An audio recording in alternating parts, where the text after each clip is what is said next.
I really hate filming with my phone because everyone complains that I'm holding the phone improperly.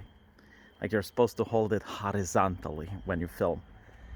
And if you hold it vertically, they think you're some sort of savage. But it's really easy to explain. It's like the phone is designed to be held vertically. It's unnatural to hold it like I am right now. But you see, I do it in order to please you guys. Yeah. The second thing is that when you're recording with the phone, you have it very close to your mouth, and people can hear your breath. And it sounds like you're panting and gasping for air, struggling to survive. But in reality, no, it's just like normal breath that's a little bit louder because you're talking very close to the microphone. Okay. So I wanted to show you a little bit of the place I grew up in. And it's late at night. It's 1 a.m. right now. And here's something cool that doesn't exist in any country outside of Eastern Europe. Like, notice how the people at the ground floor, all of them, they have bars at the window. Like, literally everyone. Like, look at this. It's just beautiful. Like, some people have various interesting designs at the bars at the windows in order to give it a little bit of decorum, I guess. And some even have bars when you look at the first floor. So for example, the person there with the air conditioning, right, they have bars.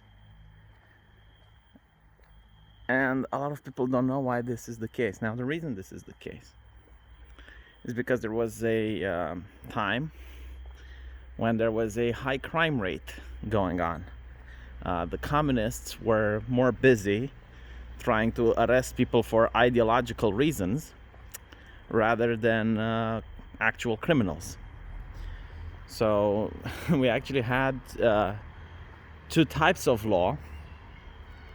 You had like the criminal law, which is pretty much the same like the one that is now, and then it was the ideological crimes.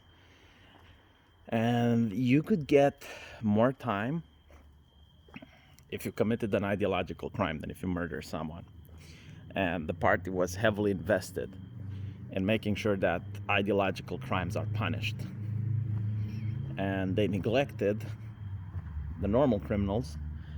And the mainstream media, which was under the control of the Communist Party at the time, they lied about the crime rates. Like, they wouldn't report it. And many people felt very secure. Many people felt very safe because if there's no crime appearing in the newspaper, well, then clearly it doesn't exist. And criminals became quite brazen. They became quite emboldened. And one way of committing crime, I wonder if are people walking at 1 a.m. It's like, dude, go home, go to sleep. I feel uncomfortable talking in my phone when there's someone else watching. I'm not used to this whole real life streaming shit. But anyway, right, so criminals felt quite emboldened as well, because if it wasn't reported in the press, they also thought it's like, oh, well, it's quite easy to commit a little bit of burglary. So they would have various interesting tactics, and one of the tactics they would do, okay, let's turn around now. One of the tactics they would do is they would pick up a brick, like a solid brick. And because these apartment buildings, they don't have a fence or they don't have anything around them, it's just the windows, they would throw the brick into the window, and they would go into the house, steal the valuables, and the idea was to leave before the police could respond. And often they could do this in like 15 or 20 minutes. So as you can notice, there are windows with no bars on. And the reason for this is because now that type of crime, that type of criminal activity doesn't happen anymore. And it doesn't happen because, well, there's better policing now. But it's also like people don't store their valuables in their house that much. People usually have their money on credit cards. They usually have their savings in a bank account. They don't keep them in the house anymore. And that's what the Romanian found out in the UK a couple of years ago. He tried breaking in, apparently broke into the house of some war vet, was decorated by the Queen or something. And it was an unpleasurable experience for both of the people involved. The war vet didn't appreciate having a stranger in his house, and the burglar didn't appreciate because he didn't find any valuables. And it's like, well, why did I break in for? And now Romanians are also starting to have their money in bank accounts and not store a lot of valuables. Like another way they would steal things, and I learned this at law school. Very interesting, like the crime committed during the Soviet regime was a lot more difficult. Sorry, a lot more different than the one we have now. And it's got to do with also the lifestyle of people and the culture at the time. So one way they would steal, and I said this on my channel, it's very interesting. It's called the way to steal with a cat. So during communism, people couldn't really afford luxuries. Like if you had some extra cash and you wanted to pimp your apartment to show that you're wealthy, you couldn't really do that because there wasn't a lot of things you could buy, like, you know, like an expensive TV or some work of art or something. So what you could do though was to buy a Turkish rug. Turkish rugs were actually quite expensive at the time, and people who were more wealthy would manage to buy one. So the thing with the Turkish rugs was that when spring cleaning would come, people would hang them on their balconies. So think of these types of balconies, right? And you wash your rug and you hold it out to dry. And you put the rug on that grate, right? So what the burglar would do is he would pick up a stray cat and he would throw the cat all the way to the balcony on the rug. Now the cat, as it hits the rug, its normal reaction is to try to climb it. And as it climbs on the rug gets pulled down and falls into the thief's laps. And that's how they used to steal with the cat. Now obviously no one does this anymore because, well, A, rugs aren't that valuable, and B, you would get caught. But as I mentioned before, the cops weren't that interested in apprehending criminals as they were interested in thought policing people and making sure that everyone is following the quote-unquote correct ideology.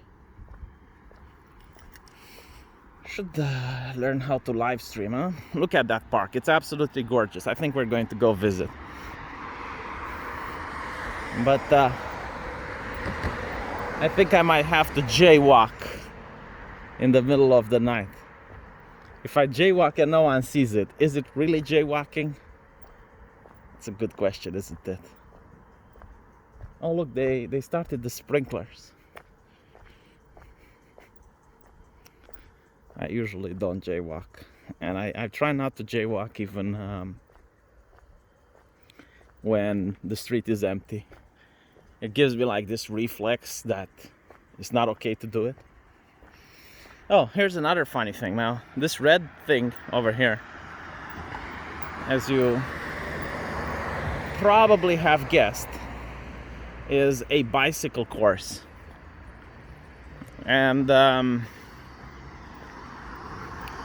thing with the bicycle course is that in my country there wasn't a bicycle culture, if you can call it like that. Like, it's very weird to see something made specifically for people that have a bicycle. So a lot of people would just walk on it, and I think it took like 3 or 4 months of bicycles just zipping by people, very close to hitting them and knocking them over, in order to have people just realize it's like, okay, maybe I shouldn't walk on this. I mean, it's kind of funny because before you would have like the bicycles on the street, And this caused a lot of accidents, as you can imagine. And it's a good idea. The only downside is that it's not always straight. Like it actually has some curves and stuff. Okay, you know what? I'm going to do it. No one is coming from there. No one is coming from the other side. Holy shit, I'm doing it. Oh my god. I'm doing it because I don't want to run out of battery. So don't judge me, okay? Jesus, I'm a criminal. I'm encouraging you guys to do the same. Don't do the same, by the way. What I'm doing is absolutely horrible and atrocious. I'm curious if we're going to find some stray dogs. Again, like the problem with the dog population in the country is really bad. There's plenty of people who got killed by dogs. When I was at the hospital for 6 years, I have never seen a single person with a bullet wound. Like, and it's actually to the point where most people in my country wouldn't even know what to do if they have a patient with a bullet wound.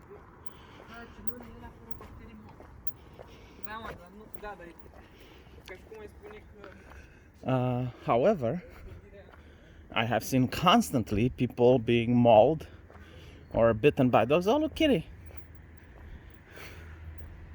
What are you doing, kitty? Why are you alone? Aww. Jesus, it looks exactly like my cat. It's even got a collar. I think it's someone's cat. You're fucking adorable, aren't you? Yeah, it's got a collar. It belongs to someone. Okay, but we were talking about the dogs. So it's judging me. It's watching me. Why are you watching me? Why do you judge me? Huh? Who gives you the right to judge, cat? Who gives you the right? Anyway.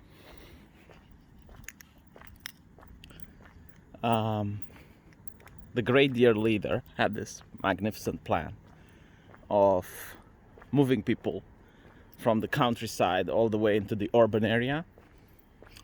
And this move was by force. You couldn't say no to it because you didn't own your property anymore. The state owns it, and the state just says, yeah, the house you're on, we want to build a factory there, so you're going to move to the city, boy. So they moved the people en masse to the city. Now the people in my country that stayed in the urban areas, they had a lot of farm animals. They had pigs, chickens, dogs, and now they had to be moved into tenant apartments, those matchbox like things that you see in these brutal communist architecture. So when they moved, some of them took their pigs, some of them took their goats, some of them took their chickens. Very few people took their dogs though. So now you had like a huge number of feral dogs in the abandoned urban area, fucking like crazy, just pumping up little puppies. And obviously not being a lot of food in the now ghost town urban areas, they moved closer and closer to the cities, to the point where you have like this massive dog population in many of these cities. Oh my god, look, a gazebo. Holy shit, there's a gazebo here. So it's not that the government couldn't just kill the dogs. I mean, we could poison them quite easily or have a government program that gets rid of them. But there's animal activists that don't let you do that. And there's also old ladies that decide it's a smart idea to feed the dogs next to apartment buildings. So every apartment building has like a pack of dogs. And the dogs are very peaceful and tranquil during the daytime, but at night when they form into packs, the peacefulness of the dogs intensifies. Look at this gazebo. Ah, oh, worship the gazebo. Holy shit, there's someone using the gazebo. I don't think Romania has a blogging culture. Like most people here, if they would see you with a smartphone recording, they'll think you're recording them. And then the next question is like, why are you recording me? Why are you invading my privacy? And I would rather avoid that. I actually had that happen once or twice, and it's like, motherfucker, I don't care about you, okay? Like I need to get one of those stabilizers, right? Because I don't know how the video comes out. I think it's bouncing. Yeah. So this is how a park looks like. There's a random cat that stays there and judges you all the time. People playing hopscotch on the ground.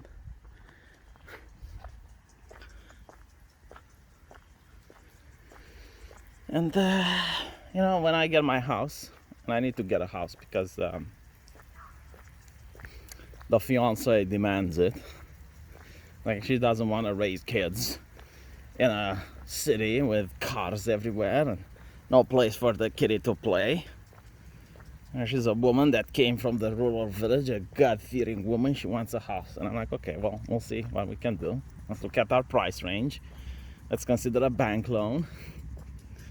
And I'll probably have like a small garden, and I'm going to record more videos like this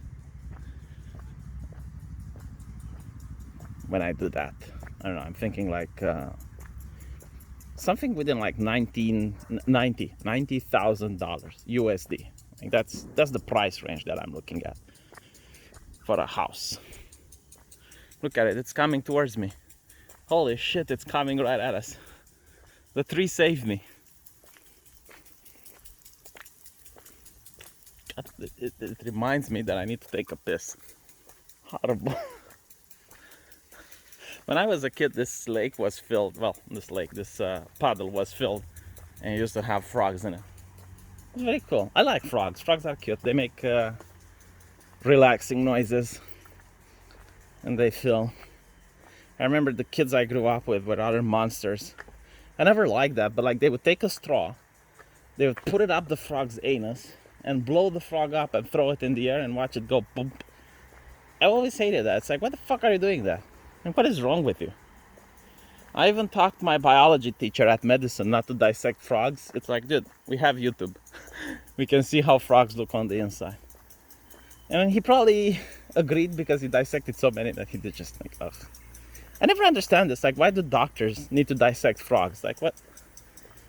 You know, like when you're cutting open a patient, you're trying to heal it.